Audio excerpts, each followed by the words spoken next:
Welcome to the Washington Watch News Desk. I'm Sarah Holliday with today's top stories. The White House is racing to finalize a bold peace proposal to end the Israel-Hamas war. They're hoping for a deal as early as today. The plan promises a permanent ceasefire, Israeli withdrawal, and a new Palestinian-led, not Hamas-led, government in Gaza to chart the region's future. The urgency of this comes on the heels of a bombshell announcement. Israeli Prime Minister Benjamin Netanyahu said Hamas leader Mohammed Sinwar is dead. With this major player out of the picture, some wonder if this could be the moment for a lasting breakthrough. Turning stateside, President Trump's ambitious economic agenda has slammed into a legal wall. A federal trade court has temporarily halted Trump's sweeping tariffs on imports, which he imposed using emergency economic powers. A three-judge panel declared he overstepped his authority. This ruling, however, has sparked fierce conversation. White House Deputy Chief of Staff Stephen Miller blasted the decision as judicial tyranny. Critics warned these tariffs could send prices soaring and destabilize global markets. But supporters are crying foul. They argue these measures serve American jobs and industries by forcing them to relocate to the U.S. The White House is expected to appeal. Meanwhile, the Trump administration is turning up the heat on America's hospitals. On Wednesday, they launched a bold financial oversight campaign. The goal? To ensure hospitals are using taxpayer dollars wisely. It's either that or risk losing federal funding. The spotlight is particularly hot on so-called gender-affirming care for minors. The administration has demanded transparency on these controversial procedures. This is but one part of Trump's larger mission to protect minors from gender-affirming care. Hospitals now have just 30 days to submit detailed financial data to HHS. This includes billing codes for, quote, sex trade modifications, facility profits, and revenue projections for pediatric gender transition services. Noncompliance could mean severe consequences. Now, from healthcare to higher education. Trump's Department of Education just ended what some have called an extremely lawless program. Universities in California and Oregon were redirecting federal funds to be financial aid for illegal immigrant college students. It was Biden-era waivers that made the handouts possible. However, those waivers have now been revoked. Some have called this a direct attack on students who dare to dream.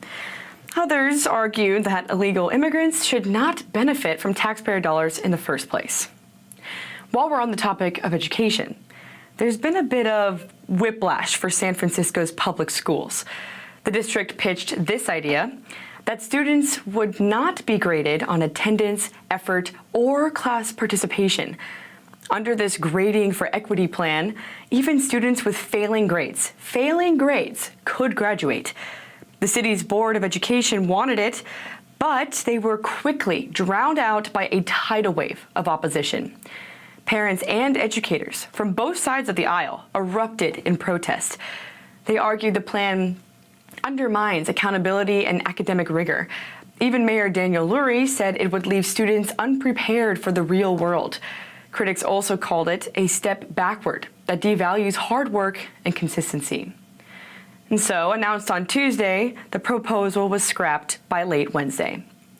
Superintendent Maria Sue noted that the district will instead focus on balancing its budget, stabilizing operations, and rebuilding trust with the community. And those are today's headlines. I'm Sarah Holliday. Dive deeper on these issues with the Washington Stand at WashingtonStand.com. Watch this and other news on the Stand for mobile app, and follow us on social media for updates at FRC-DC. Up next is Washington Watch with Tony Perkins. We're back tomorrow with more stories that matter.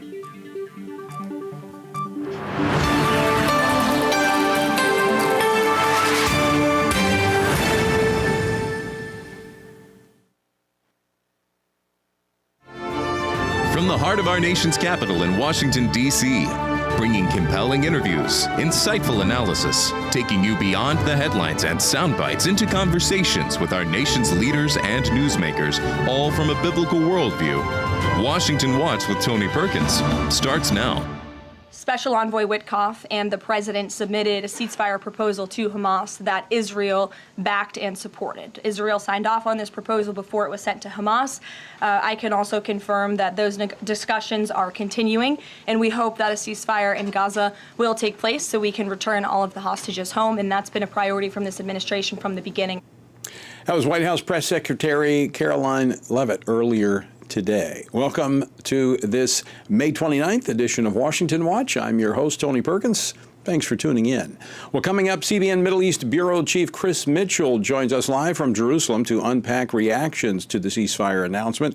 And we'll also discuss this significant statement from President Trump yesterday. Did you warn Prime Minister Netanyahu against taking some sort of actions that could disrupt the talks there in a phone call last week? Well, I'd like to be honest. Yes, I did. It's not a warning. I said I don't think it's appropriate.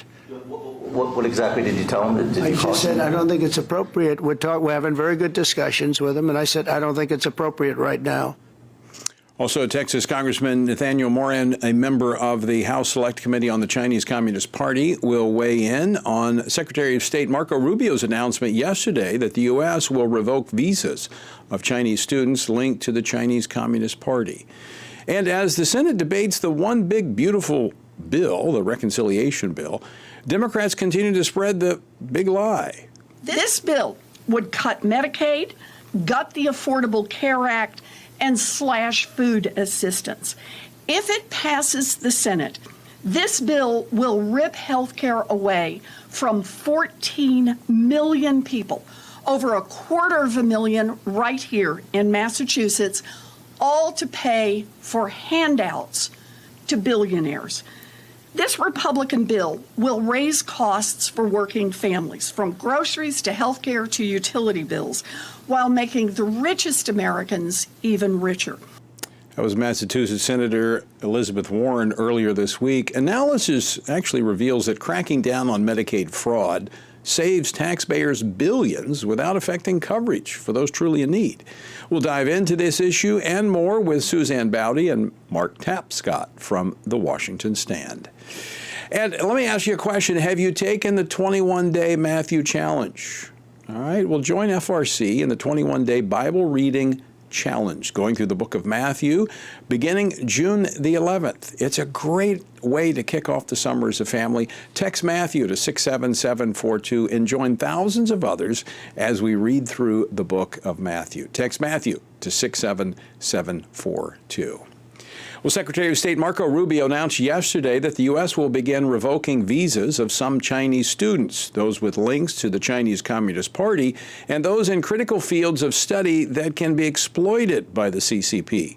In the school year of 2023 and 2024, there were 270,000 international students from China, roughly a quarter of all foreign students in the U.S., second only to India in the number of students that they send to the U.S. Republican lawmakers have been calling for a tightening of Chinese influence in and connected to higher education in the U.S. because of national security concerns. Here to discuss this and more, Congressman Nathaniel Moran, who represents the 1st Congressional District of Texas. Congressman, welcome back to Washington Watch. Thanks for taking time to join us today. Hi, Tony. Great to be with you. I'm coming with you from deep East Texas in Sabine County. Well, it's good to see you back in the district, and I'm sure folks are giving you an earful of things that they're concerned about. And, you know, this is one of those issues, and you serve on the Select Committee on the Chinese Communist Party.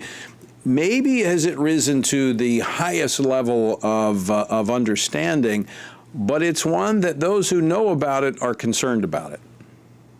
Yeah, it is. And part of the reason why it's not as visible as other issues is because China is doing this very quietly. They are just infiltrating our communities through quiet means, including through our educational institutions, and having students come over here on visas and study here and then engage in espionage. And it's a national security issue that we need to deal with.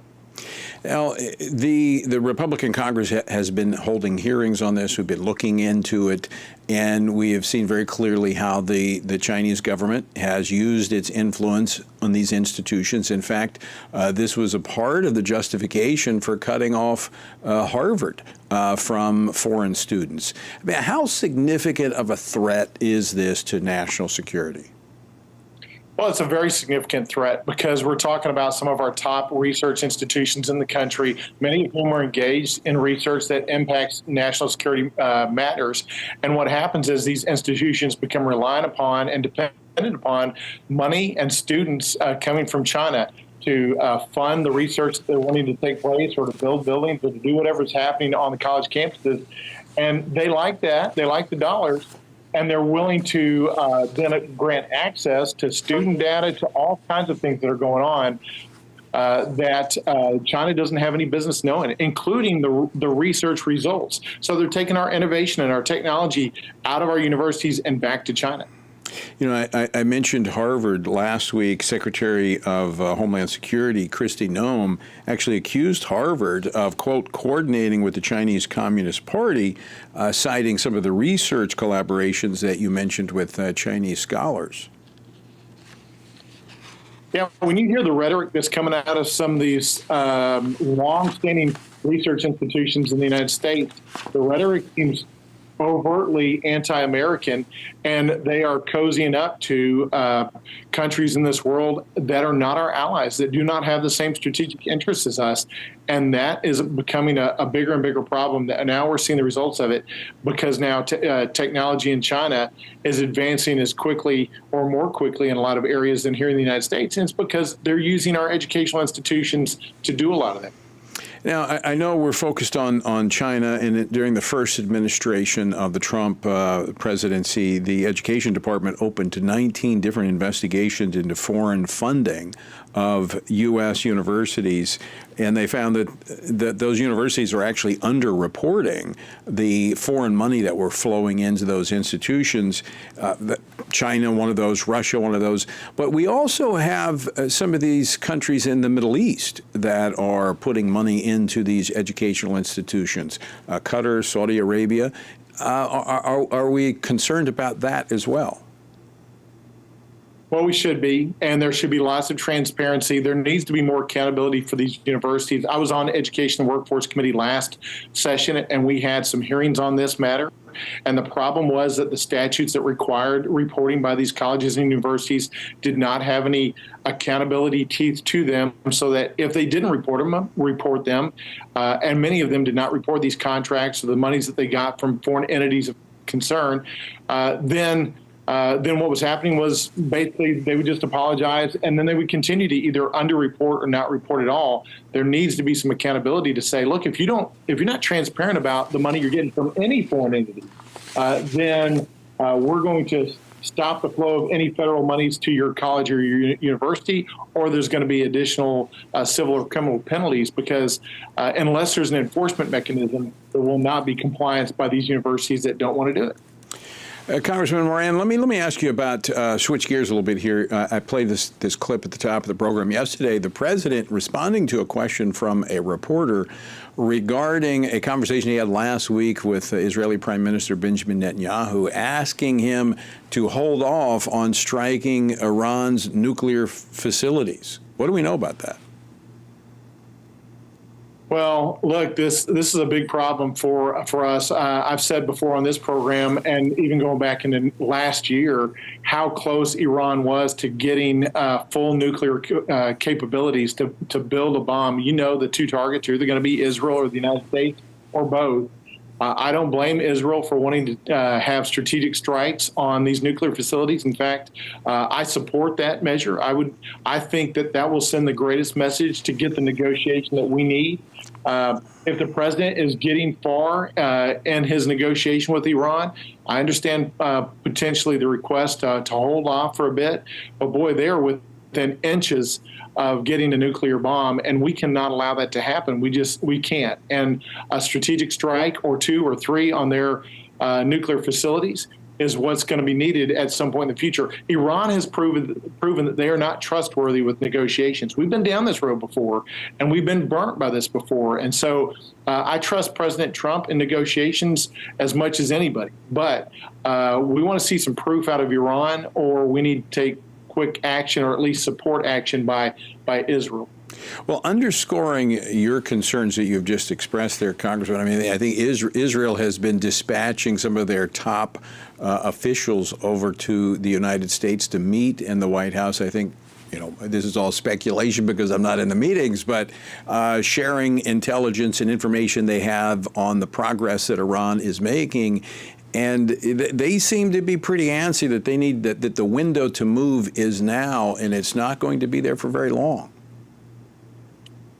Well, I'm glad they're sharing that intelligence. That's what we need to do. We've done that for decades with Israel, is to share that intelligence back and forth. There has to be a relationship of trust between the United States and Israel, because we are indeed the closest partners when it comes to national security in the Middle East. And that relationship can have no daylight between it. So I'm glad to hear that they're sharing the intelligence. And hopefully that will get us both on the same page. We have to walk in lockstep to push back against Iran. Yeah, I think it's our most critical. Israel's our most critical ally in the Middle East, and we don't want any daylight between us. Congressman, just a couple minutes left. Congress has been out on the Memorial Day break. You return next week. You're on some of the money committees, the Ways and Means Committee. What's next when Congress returns next week? We hope that the Senate will move quickly with the one big beautiful bill. I hope that there's just minor tweaks to it. There's some cleanup that needs to happen, certainly, but we want as small changes as possible so we can get it back through the House without disturbing that delicate balance to get it passed. We need to get it passed. We also need to, we're hopeful the White House will send us a rescission package quickly so that we can rescind a lot of the money that was allocated and appropriated last year that we've identified through the DOGE efforts. We want to rescind that money and reduce our debt and deficit. We got to get on appropriations quickly because of what's to come in September. It's going to be a different set of challenges because of the need to hit the 60-vote threshold in the Senate, which is different from our reconciliation. But we've got to get reconciliation done and behind us by July 4th so that people can see the benefit of that rolling into 2026 and understand how good those economic policies are. I think the White House heard your request, and I understand the rescission package is going to be waiting for the House when you return. 45 seconds left. Explain what that is to our viewers and listeners. Yeah, a rescission package is it's a mechanism for the White House executive branch to say, hey, Congress, I know you've appropriated this money to us, but we would like for you to rescind it, to take it back. And until we do that formally, the cuts cannot be realized. And that's what we want to do. But it's got to start with the White House. It's got to be initiated with them so that we can avoid the 60-vote threshold in the Senate. If we try to send another package to the Senate that originates in the House without coming from as a formal request from the White House, then we have to get past that 60-vote threshold in the Senate. That would be impossible to do. You know the Democrats aren't going to vote for that. Well, that should be something that all conservatives are cheering. It's something they don't hear very often, that the government's actually going to cut spending. Music to our ears. Congressman, always great to see you. Thanks so much for taking time to join us today. My pleasure, Tony. Have a great afternoon, okay? Will do. Congressman Nathaniel Moran of Texas. All right, when we come back, we're going to be joined from Jerusalem. We're going to be talking to Chris Mitchell, so don't go away.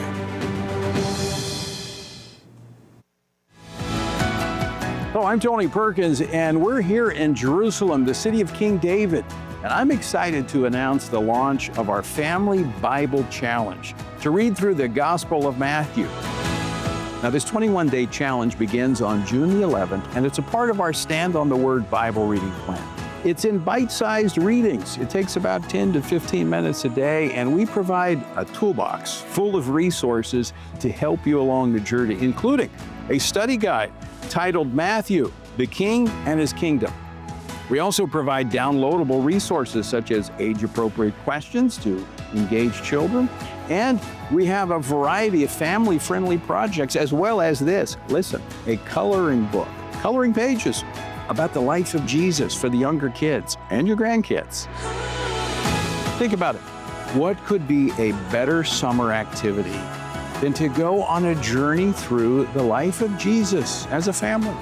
Just think what God could do in the lives of your loved ones as they read Matthew. Unforgettable stories about the greater Son of David, Jesus, the Messiah. I hope you'll join us for our Family Bible Challenge beginning June the 11th. Text the word Matthew to 67742. I hope you'll join us.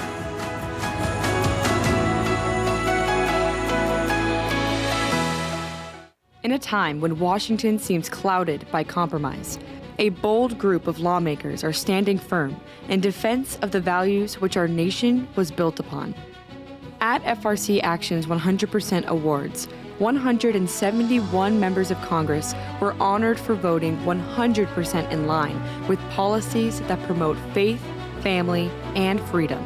Faith and family made our country, it's the foundation that made our country not only great, but good. The values that make America, faith, family, hard work, personal responsibility. I mean, that to me is the heart of FRC, and I'm grateful for everything that they do. It's very important for us to have organizations such as FRC. First of all, I think it keeps us grounded, in addition to which the issues that you champion are issues that we should all be championing. FRC is very, very good at honing in on those things that really affect Christians' lives. Also, working with members of Congress, too, to make sure that those values are instilled in the legislation that we create. Having the Family Research Council to guide us is critically important to being able to do the right thing consistently.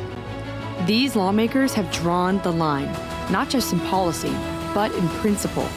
This is more than politics. This is conviction in action. Visit frcaction.org for more information on how you too can make a difference.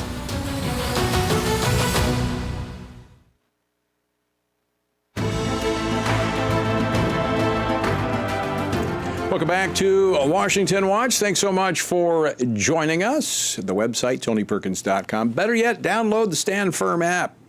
You go to the App Store, download the Stand Firm app. That way you can have Washington Watch with you no matter where you go. You'll have access to our news and commentary that comes from a biblical perspective, the Washington Stand, and you'll have access to my daily Bible devotion, Stand on the Word. All of that can be found in the Stand Firm app.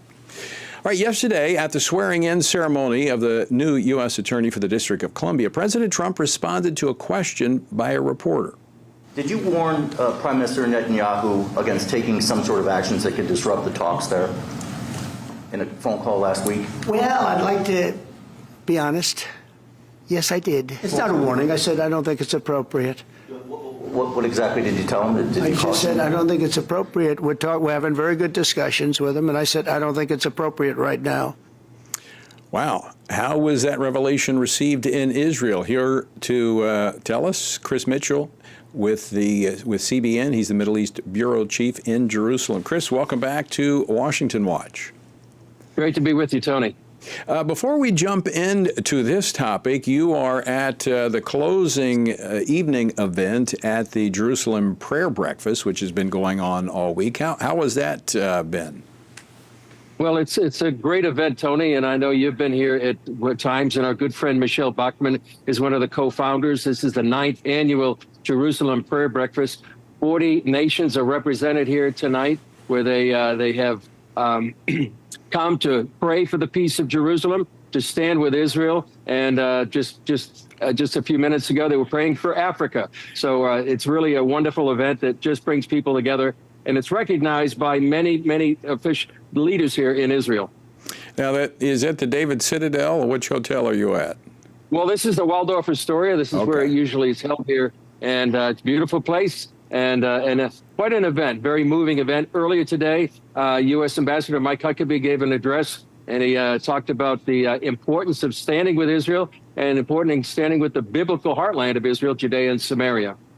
Well, I can't think of a more timely event where people coming together from around the globe to pray for Israel than what is unfolding right now. And some of that we're going to talk about. Number one, the president admitting yesterday that he asked Prime Minister Benjamin Netanyahu to hold off on striking Iran's nuclear facilities. How's that message been received there in Israel? Well, last week a lot of people were saying that this phone call had taken place and that it was a very tense exchange. And apparently that phone call did take place when the president said so. I think people over here, Tony, are concerned. They're concerned that the deal that may be struck won't go far enough. Now, the president did say in his remarks that, if they have to go into a lab and blow it up, they would go ahead and do that. Some people are concerned that it will allow Iran to continue to enrich uranium, which really they only need for a nuclear weapon. And the concern here as well is that these negotiations will drag out like the Iranians may want to do while they continue pursuing a nuclear weapon.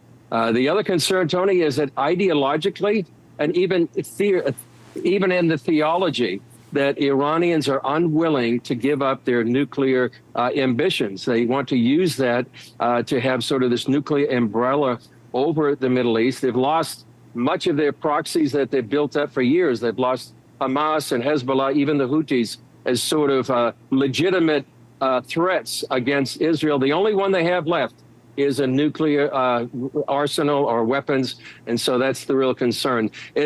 People would be glad if these negotiations do eliminate Iranian enrichment facilities, but the concern is that it may not go far enough, and that's, I think, where the frustration, I would say, in the Prime Minister's office, perhaps, is that they want to go ahead, if this negotiation is not good enough, to strike Iran militarily, and they want to have that military card, I believe, Tony.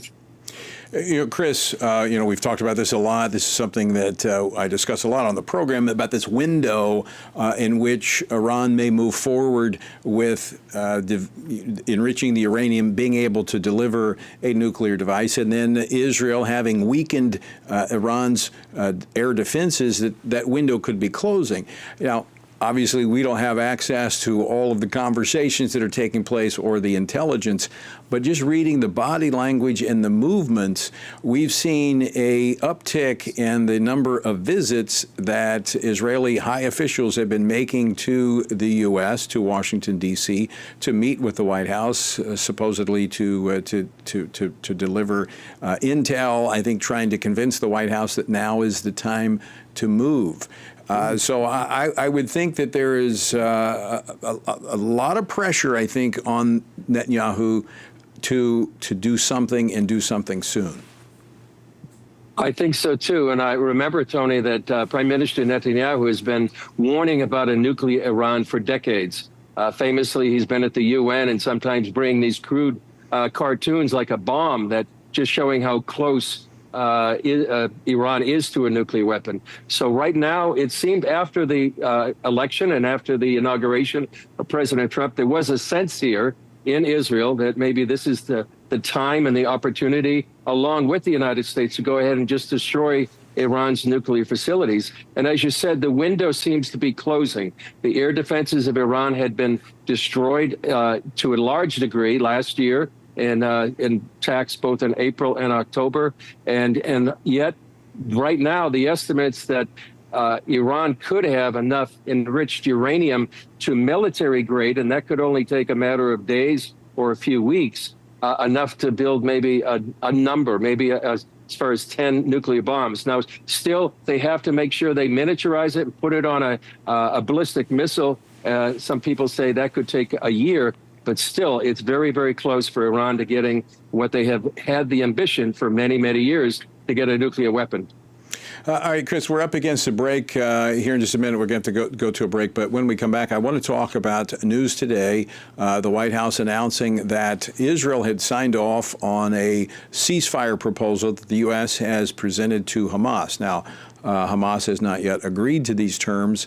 But this comes as the pressure by Israel, the IDF, on Hamas as they move further and deeper into Gaza. So I want to talk about that, as well as the Israeli government doing something that they've been hesitant to do, and that is announcing 22 new communities in Judea and Samaria, which is quite significant. So when we come back, we'll talk about those two things. So folks, don't go away. When we come back, we're going to continue our conversation with Chris Mitchell as he joins us from Jerusalem. So don't go away. The Center for Biblical Worldview's all-day workshops delves into the formation of a worldview, what it is, how it's formed, when it's formed, what that means to them personally and their churches and communities. My hope for people when they come to these worldview workshops is that they will come away better equipped to engage the people and the ideas that they're living with and around. And our goal is to give people more confidence in the gospel, in the fact that what God said to us actually is true, actually is the path to happiness and human flourishing for all of us, but also more confidence in their ability to have these conversations and help lead other people to the truth. For Bible-believing Christians to know what God's Word says on these issues and to learn how they can apply it to their lives. And we believe that the more Christians that we equip, that's how we'll change the nation.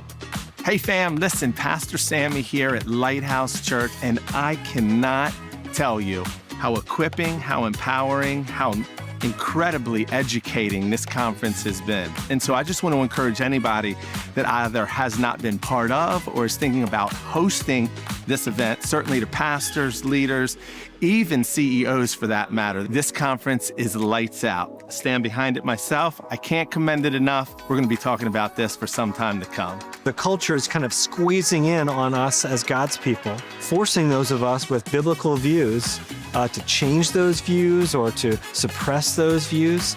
It's forcing us to engage with issues that we've never had to engage with. And so what this teaches us is what those issues are, what the Bible says about those issues, and then how we can critically engage our culture on these things in a way that is committed to biblical principle. Visit frc.org/worldview for more information.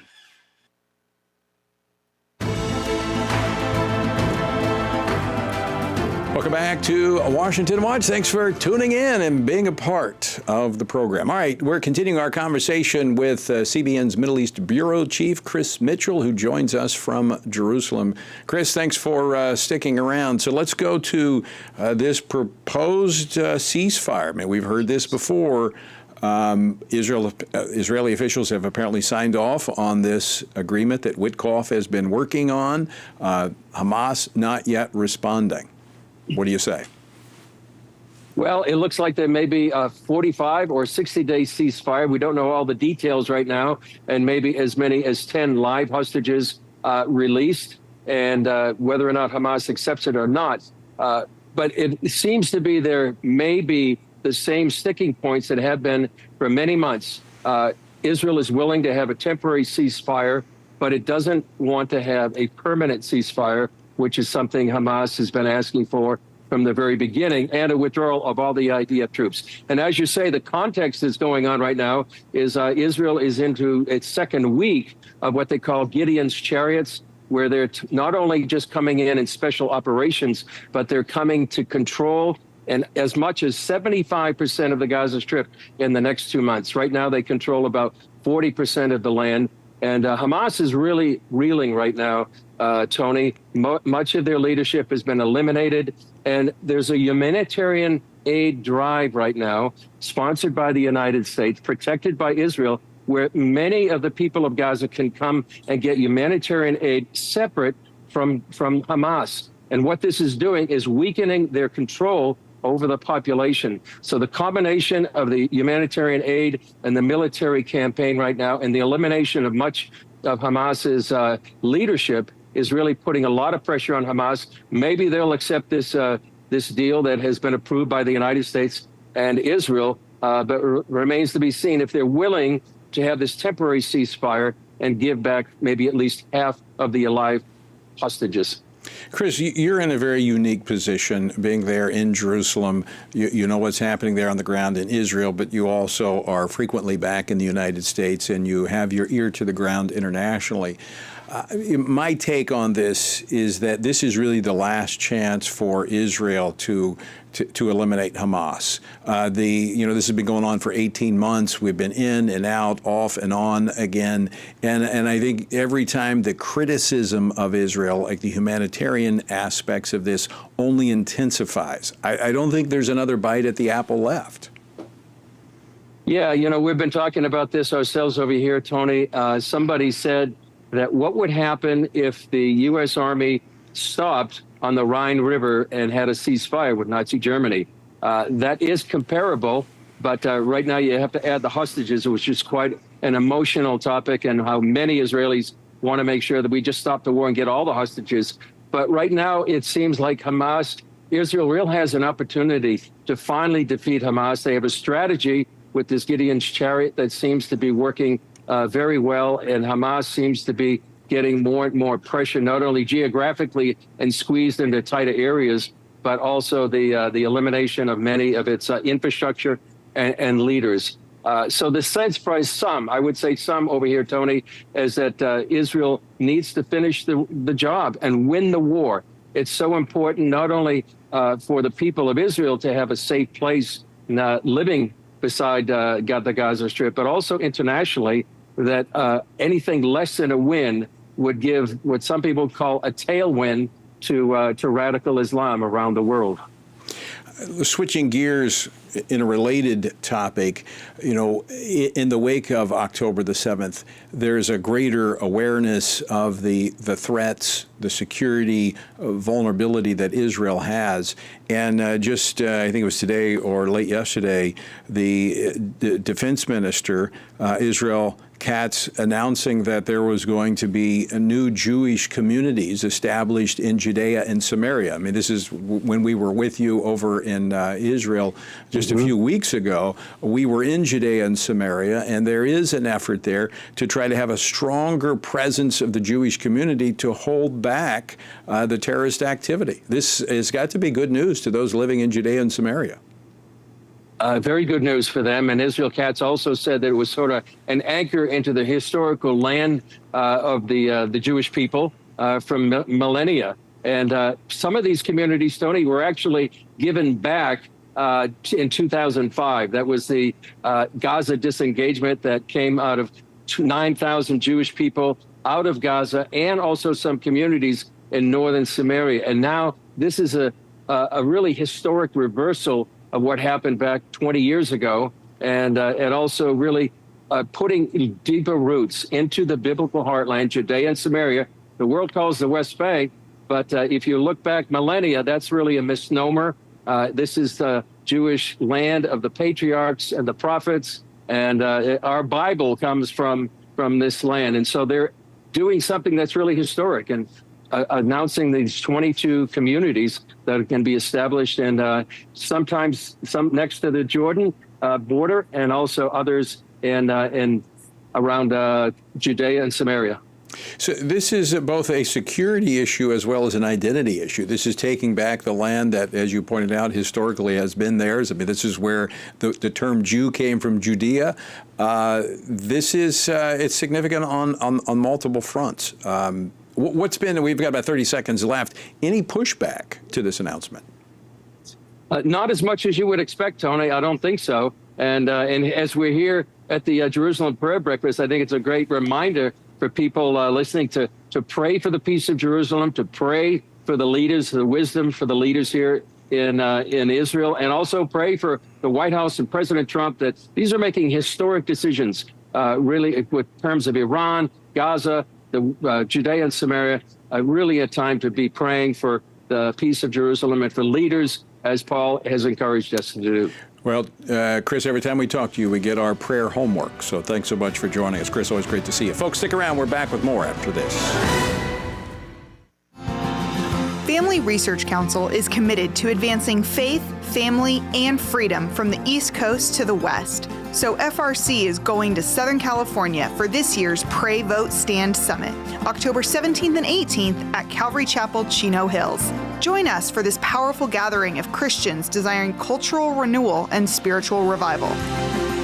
The Pray, Vote, Stand Summit brings together Christian leaders, issue experts, and government officials for a time of prayer, inspiration, and action. Together, we will seek God's guidance for our nation and engage in meaningful discussions on the intersection of faith, government, and culture. If the spiritual foundations and the cultural walls of our nation are to be rebuilt, we all have a role to play. Early bird discount ends May 31st. Register now at prayvotestand.org. That's prayvotestand.org. Jennifer, it's so exciting to be here with you today talking about our new book, Embracing God's Design. Who is actually going to benefit from reading this book in your view? There's so many different audiences that can benefit. The first one are counselors themselves, right? Because we have some material in there where we really address the gender dysphoria diagnosis and what is wrong with it. We have information for people who are wanting to go back to embracing God's design for their life. This is really magical to have the therapist and the individual who suffered come together and write about why this is happening and why we're seeing this. And we brought all of that experience to the table. We want to see people walking in the fullness of who God has called them to be and not a false identity. Order today at embracethedesign.com. How should Christians think about the thorny issues shaping our culture? How should Christians address deceitful ideas like transgenderism, critical theory, or assisted suicide? How can Christians navigate raising children in a broken culture, the war on gender roles, or rebuilding our once great nation? Outstanding is a podcast from the Washington Stand dedicated to these critical conversations. Outstanding seeks to tear down what our corrupt culture lifts up with an aim to take every thought and every idea captive to the obedience of Christ. Whether policies or partisan politics, whether conflict in America or conflict abroad, join us and our guests as we examine the headlines through the lens of Scripture and explore how Christians can faithfully exalt Christ in all of life. Follow Outstanding on your favorite podcast app and look for new episodes each week.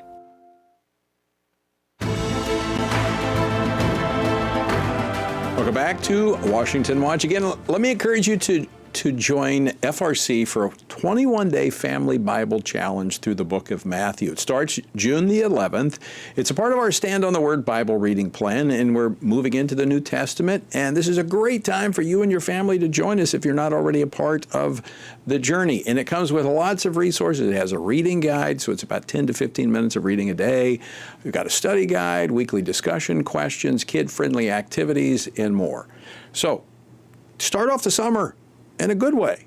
Join us for the 21-day Bible Challenge. So text Matthew to 67742. That's Matthew to 67742 to get more information about joining and taking the challenge. Well, our word for today comes from Nehemiah chapter 1, where Nehemiah receives troubling news about Jerusalem.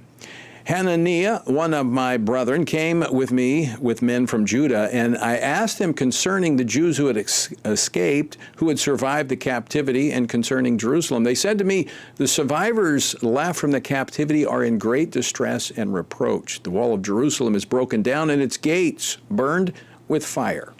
Nearly 100 years had passed since Cyrus allowed the Jews to return from captivity, yet Jerusalem's walls remained ruined. Ezra had arrived years earlier, faithfully teaching God's word, yet something essential was still lacking. While Scripture had returned, persistent, prevailing prayer was absent. Nehemiah changed that. Like Daniel before him, he combined unwavering confidence in God's promises with fervent prayer, interceding diligently until breakthrough came. Through this intentional pairing of Scripture and prayer, Nehemiah accomplished what generations before him had not. And this reminds us that lasting spiritual renewal requires more than Bible knowledge alone. It must also be nurtured through faithful, prevailing prayer. To find out more about our journey through the Bible, text Bible to 67742. Well, when Congress returns next week, the House will have a rescissions package waiting for them, as we talked about earlier. The Senate, well, they will take up the one big beautiful bill. even as the left falsely claims it kicks the poor people who are on Medicaid to the curb. And here, again, is one of the senators from the state of Massachusetts and what she had to say about the bill. This bill would cut Medicaid, gut the Affordable Care Act, and slash food assistance. If it passes the Senate, this bill will rip health care away from 14 million people, over 250,000 right here in Massachusetts, all to pay for handouts to billionaires. This Republican bill will raise costs for working families, from groceries to health care to utility bills, while making the richest Americans even richer. Of course, that was Senator Elizabeth Warren on the warpath. Joining me now to dive into this is Suzanne Bowdy and Mark Tapscott from the Washington Stand. Suzanne, Mark, welcome back to Washington Watch. Thanks, Great Tony. to be here. All right, Mark, I'm going to let you tackle that one because you actually just wrote a piece recently analyzing the One Big Beautiful Bill and the fact that cutting waste, fraud, and abuse and saving taxpayers' dollars is not in any way affecting those who are in need. You know, Tony, I have listened to that clip multiple times, and I have yet to figure out anything that she says in there that has a factual basis to it. It's just not true. And my story that you just mentioned was based on a new analysis by the Foundation for Government Accountability, and they found that Medicaid, 1 out of every $5 that is spent on Medicaid is an improper payment, is going to somebody who should not be getting it. So if you eliminate all of those improper payments, you're not reducing coverage for anybody. And in fact, you might be making it possible to improve the coverage. Suzanne, you have been tracking a story out of Ohio where a lawmaker there looking into, and that's a red state, but looking into the state of Ohio and its expansion and just how much waste, fraud, and abuse existed there.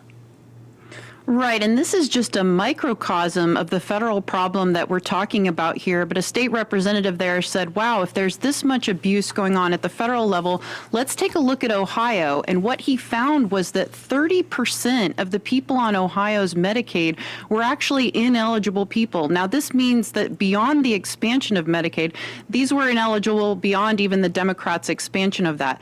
They found a number of people who were millionaires who had Medicaid. They found a number of people who had assets worth $100,000 to $999,000 who were receiving Medicaid. It's just a shocking abuse of taxpayer waste. And this is a red state, as you say. So imagine what that looks like if you, A, multiply that by 49 other states, and B, look at the blue states where governors have been able to really abuse this system and put people on who are work capable or able-bodied or, you know, in many cases, illegal immigrants, as we've seen Mike Johnson said there are over 1.4 million illegal immigrants. This doesn't even account for that. You know, we saw the government program in response to COVID where it was giving out, you know, the government money and now uncovering fraud. I mean, Mark, you've been around a long time. I mean, government money and programs are like cheese to mice. I mean, you're not going to keep them away. They're just going to run to it. Absolutely. Suzanne just mentioned the potential for even greater waste in the blue states. The study that I just referenced, that I reported, referenced a New Jersey state audit of the New Jersey Medicaid program that found thousands of ineligible people, including one couple who had a net income of $4.2 million in 1 year.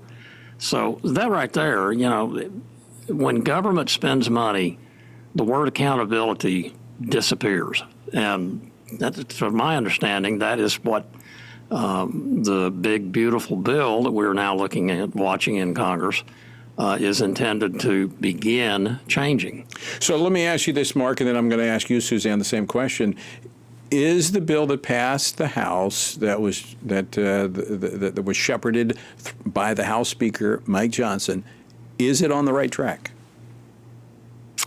Well, if as I said, if your goal is to make the government more efficient, it certainly includes, at least in my reading and from what I've read and heard from other experts, people who know a lot more about it than I do, it certainly is a significant step forward. I'm always hesitant to make a value judgment about legislation before we see the final version. And who knows what the Senate's going to do to it, but we'll find out here shortly. You mean you haven't been to the Nancy Pelosi School of Government where you vote for it, endorse it, and then you read it? Oh, come on, Mark. I still have nightmares about that. All right. Suzanne, is it on the right track? Well, if you ask the American people, according to GOP polling, 86% of Americans think that they want to they do want to get rid of waste, fraud, and abuse, and that's what this bill attempts to do. Now, I would argue you could go even farther.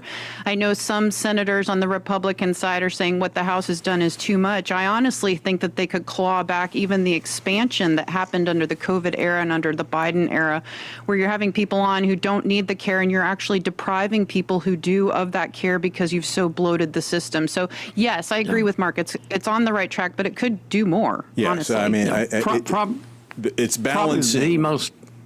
Yeah, go ahead, Mark. Probably the most significant provision of it in that context is the work requirement, which would probably deal with a very substantial majority of the ineligibles. And fortunately, they seem to have moved up the beginning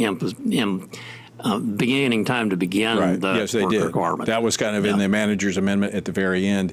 Of course, let me remind folks, it passed by 215 to 214. Not a lot of wiggle room there in terms of trying to corral those votes. I wish everyone thought like we did, and it would have been a much more big, beautiful, conservative bill, but it's moving in the right direction. Speaking of calling back, Suzanne, when Congress returns, the House returns next week, a rescissions package. We were talking about that a little earlier in the program, but that's allowing the administration to say, hey, we want to cut this money that's been allocated. What's in that package?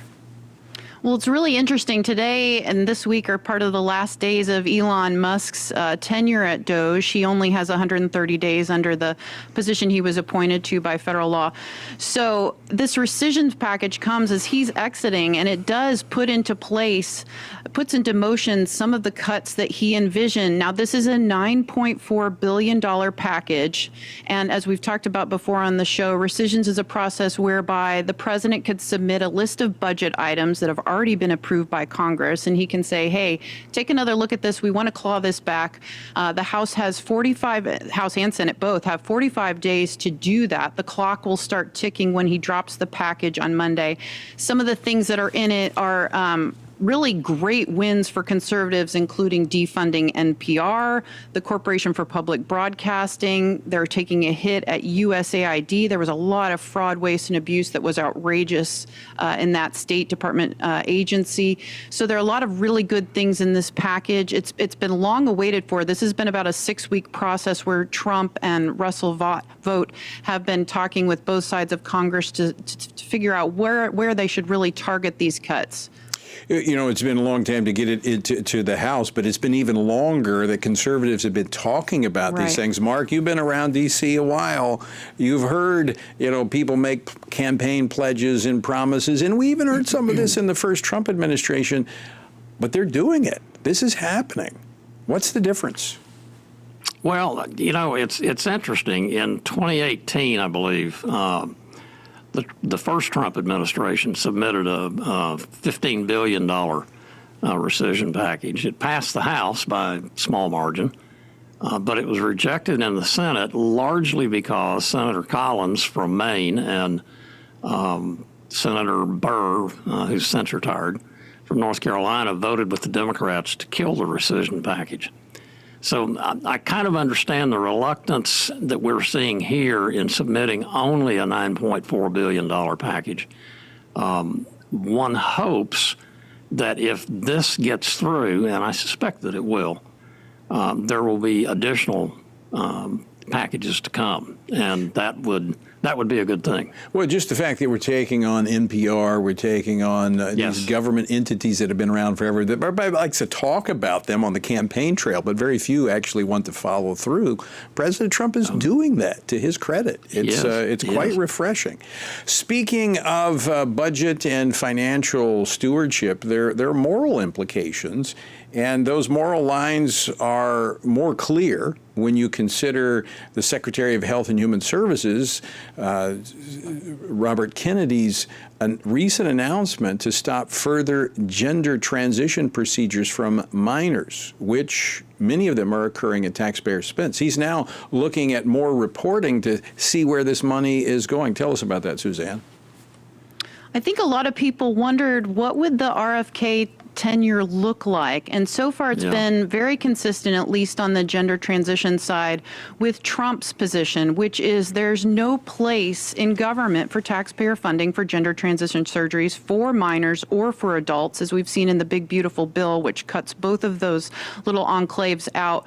RFK Jr. has essentially said, look, we're gonna bring down the hammer with some financial oversight. Hospitals in the United States, especially those that have been participating in these procedures, will have to submit within 30 days their financials, meaning how are they ensuring that they're not providing these procedures to adults and minors? And if not, their taxpayer funding may be on the line. As we've seen in the education debate, Trump is not afraid of pulling the rug out from under these institutions, and hospitals may be next up. The American people do not want their taxpayer dollars funding gender transition surgeries. In fact, according to a poll from the AP, Trump's transgender agenda, meaning rolling back this gender ideology, is actually more popular among Democrats than his approval rating. It's 19% to 9. 19% side with Trump on his transgender agenda, and only 9% approve of him. So this is a popular thing across the board. You know, I'm going to insert a commentary here, a little comment on that, because I think it's instructive why we see RFK and others taking these issues on is just what you pointed to. It is the American people have spoken about these things. And so I don't think people should ever underestimate the power of their voice, especially collectively. If we go back 10 years ago, we thought this freight train was just going to run across America. You know, we were saying stop, trying to get people's attention on this.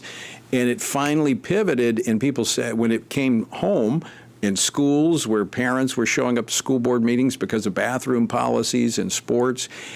But because people have spoken, it's gotten the attention of policymakers. And I mean, I just know, whether we like it or not, President Trump makes decisions based upon polls.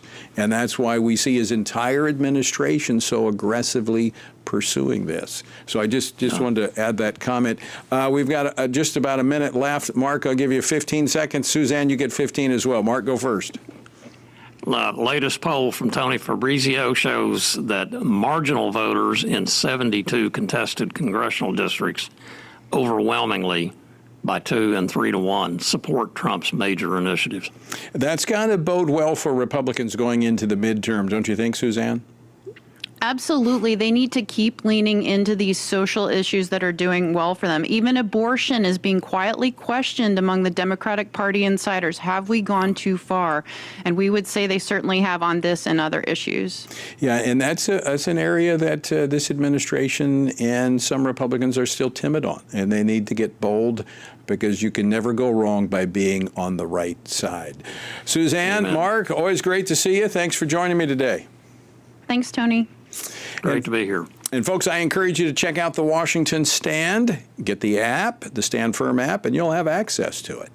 Out of time for today. Thanks for joining us. Until next time, I leave you with the encouraging words of the Apostle Paul found in Ephesians 6, where he says, when you've done everything you can do, when you've prayed, prepared, and taken your stand, by all means, keep standing.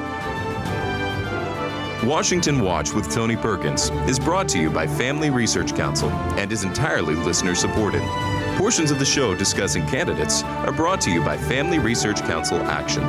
For more information on anything you heard today, or to find out how you can partner with us in our ongoing efforts to promote faith, family, and freedom, visit TonyPerkins.com.